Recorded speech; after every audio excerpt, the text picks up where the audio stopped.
500 sakong bigas lang po ang binenta. Alam niyo ba yon? Walang pikon, Oy, walang pikon, Tawa nga lang ko ng tawa eh. Like na po kita. Yan. 119 project ni Duterte, 12 lang natapos. Magbasa kasi kayo sa PTV po. Mahina kasi sila sa Visayas. Boss Bas, pagawa mo yung cabinet mo sa likod para naman may mapuna sila na bayaran ka. Nasa Mandaue yung anak ko, doon sila nakatira. Wala naman tinda na 20 pesos na bigas. Ni hindi nga nabalita eh. Yan, si Tess Renon, taga Mandaue sila. Kasi nga Ma'am Tess Renon, binenta lang po sa Cebu Capitol Grounds. Isa lang po ang pinagbentahan. Wala pong binenta sa kahit na anong palengke. Isang lugar lang sa buong Cebu. Bilib na bilib kayo mga taga Cebu. Siguro kala sa wakas makakabili na kami ng 20 pesos. Isang lugar lang po sa buong Cebu ang pinagbentahan sa Cebu Capitol. Doon po sa Kapitolyo ng Cebu lang. Mantakin ko po man isipin. Cebu pa lang yan. Isang probinsya po yun eh. Malaki po ang Cebu. Halimbawa, katulad niya, taga Mandaue ka. Dadayo ka ba? Dadayo ka pa ba sa Cebu Kapitolyo? Hindi ko alam kung gaano kalayo yung Mandaue sa Cebu. Pero malamang kung ako po, taga Lapu-Lapu City. Lapu-Lapu City ba o Mactan? Hindi ko kung anong tunay. Alam ko po yun, isang isla na yun eh. Tatawid ka pa ba para makabili ka lang ng 10 kilong bigas? Bibili na po sana ako, kaso nung nakita ko, mukha ni BBM, umatras ako. Sobra ka no. Para lang sa mahirap yung 20 pesos na bigas. Hi, Sir Buds. Yun na nga, mahirap na nga eh. Di ba? Mahirap ka nga. Mamamasahe ka ba kung Mandaue City ka? Thank you kay DJI na nagbigay ng sombrero. Dong as ko lang, makukulong na ba si Remulla Marbil Torre kasi na-booking na sila? Kaso pa lang po, kinasuhan pa lang. Hindi. Ang may kaso pa lang po si Torre. Kinasuhan po siya nung isang nila napakulong. Iba po to, hindi po kay Duterte. Sila po iimbestigahan pa lang, pinaimbestigahan pa lang sa ombudsman. Boss, baka naman pagkatapos ng eleksyon, baka triple ang presyo ng bigas niyan. Isang araw lang nga po, akala nyo kasi araw-araw may 20 pesos. Tapos na po kahapon. Maghintay na uli kayo.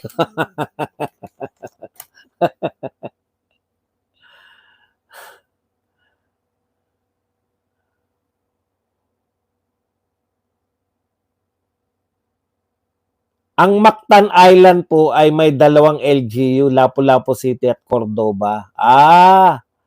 So yung Mactan, naroon yung Lapu-Lapu City. Ayun, naunawaan ko na. Maraming salamat sa sumasagot sa aking mga tanong.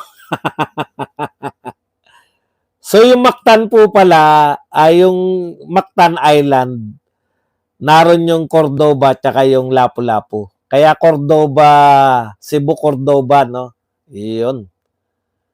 Kailangan pa daw ng 2 ID bago ka makabili ng 20 pesos na bigas. Konti, we have a problem. May problema na naman yun. May problema na naman si Conti dyan. Conti, pasok. Oy, Conti. Eto raw, hindi nakakabili ng bigas pag walang 2 ID. Angal ka na. Romano Medina, thank you very much sa $499 na pangkape. Boss Buzz, pag mahirap lang daw ang 20 bigas, kaya mahirap ding makabili. Yun na nga, mahirap ka na nga, tapos pipila ka pa, imbis na nagtatrabaho ka, pipila ka pa ng pagkahaba-haba. Naubos sa oras mo. Sir Buzz, may piyansa ba yung illegal detention na kinaso kay Torre? Hindi ko po alam. Kung ang kidnapping po, alam ko yung kidnapping wala eh. Ewan ko po yung illegal detention. Kung pareho ba yun ng kidnapping o hindi. Boss Buds, totoo po ba na pinatigil ng COMELEC ang pagbebenta ng 20 petot na bigas at pagpapatuloy na lang daw? Hindi po ang COMELEC ang nagpapigil. Mismo yung Department of Agriculture. Kasi sabi nga, sabi ng COMELEC daw, baka pwedeng after election na. Kunwari, kutsaba nila kasi maubusan sila ng pera. Boss Badong, yung 7 pesos ni Duterte, 6 years na ko po, di natupad kahit man lang sa isang barangay, di nangyari. Kasi po walang 7 pesos na pinangako.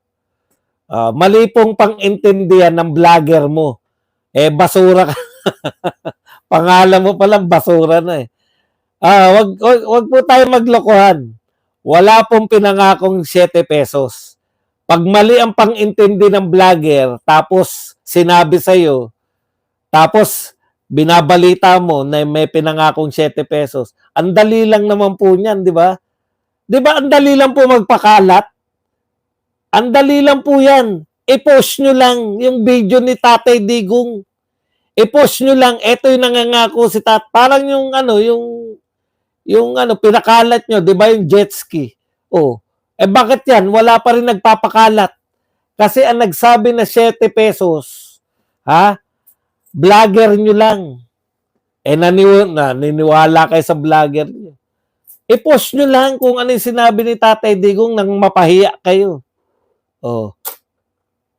Hindi na nga kayo makaintindi, pinagpipilitan nyo pa. Mahirap talaga pag mahina umintindi yung mga vlogger, pati yung mga follower nila mahina din umintindi. Alam ko yan, vlogger lang po yan ng BBM vlogger po yan na mahina umintindi. Naghanap ng 7 pesos na bigas. Magkano bayad sa'yo? Depende po. Sa YouTube, depende po. Dito po sa TikTok, wala akong kita dyan. Sa YouTube po may kita ko. Depende po buwan-buwan. Minsan mababa, minsan mas mababa.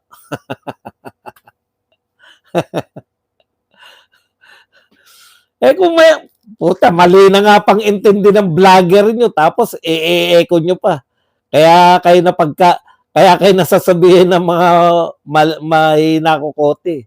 Alam nyo, payo ko lang sa inyo, pag konti lang po, pag kaperaso lang po utak nyo, dalawa po dapat nyong gawin. Pag pumapasok kayo sa mga matatalinong vlogger, is either manahimik lang kayo, i-observe nyo lang, at saka wag kayong sisinga. Baka konti na lang ang utak nyo, puta, naisinga nyo pa.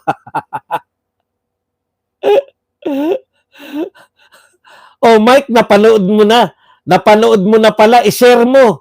At nang maraming kumutya sa katangahan mo. Napanood mo na, hindi mo pa naintindihan. Hindi ko sasabihin sa'yo kung ano laman.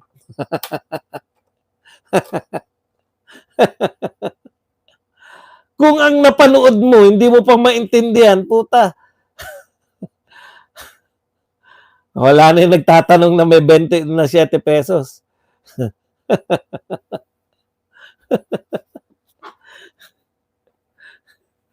Puta, ilang beses kung pinakinggan yung video eh. Wala naman sinasabing magiging pangarap na maging 7 pesos. Mahina talaga pang intindi. At yun po, natupad yun. Bakit? Sige, tanong nyo sa kanila. May sinasabi pa yung mga yan eh. Bakit nung panahon ni Digong 80 pesos? Doon po sinabi yun. Nanatili ba 80 pesos?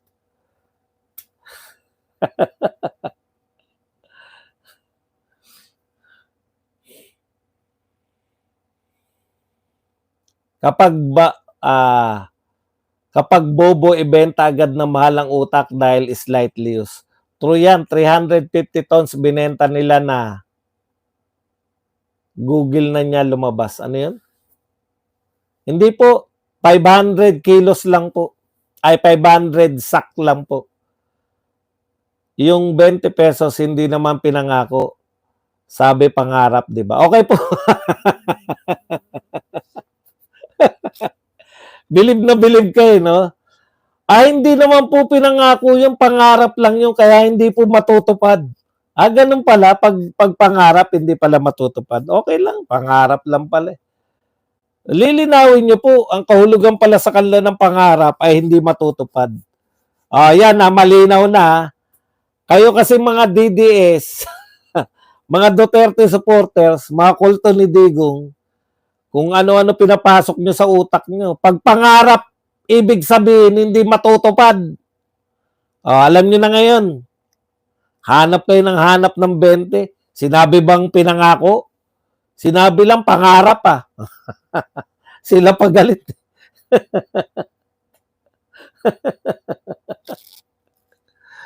Sinabi pala pangarap lang. Pag pangarap, hindi matutupad.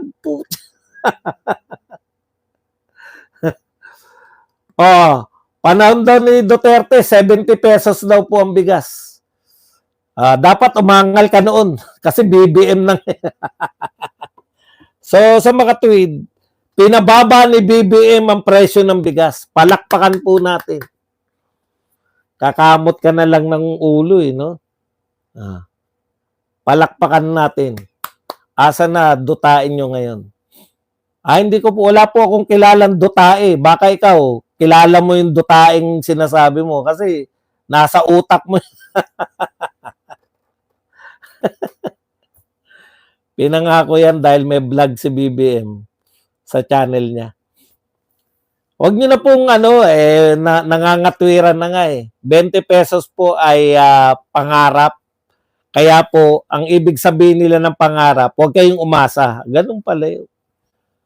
Basta talo pikon. Opo, kaya po wala pang talo mga Duterte, kaya hindi kami napipikon. Kailan po natalo mga Duterte? Wala pa. Hindi pa natatalo. Hindi pa pala natatalo mga Duterte. Kawawa naman kayo. Talagang pagtalo, pikon. Kaya wala nga talo mga Duterte. Yan naman sinusuportahan natin. Walang talo. Kahit na sinong Duterte, hindi pa natatalo. Kaya hindi napipikon ng mga Duterte. Tama tong mga loyalista na to. Pikon talo. Tama. Kaya hindi tayo napipikon. Hindi pa tayo nakakaranas matalo.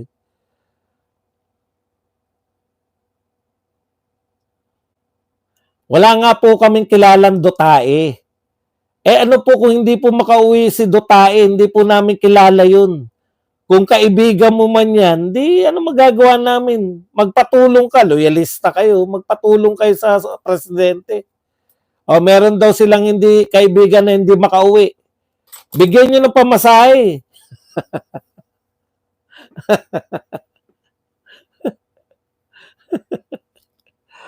Dutae, wala po kaming kilala. Mga kilala namin dito, mga totoong tao.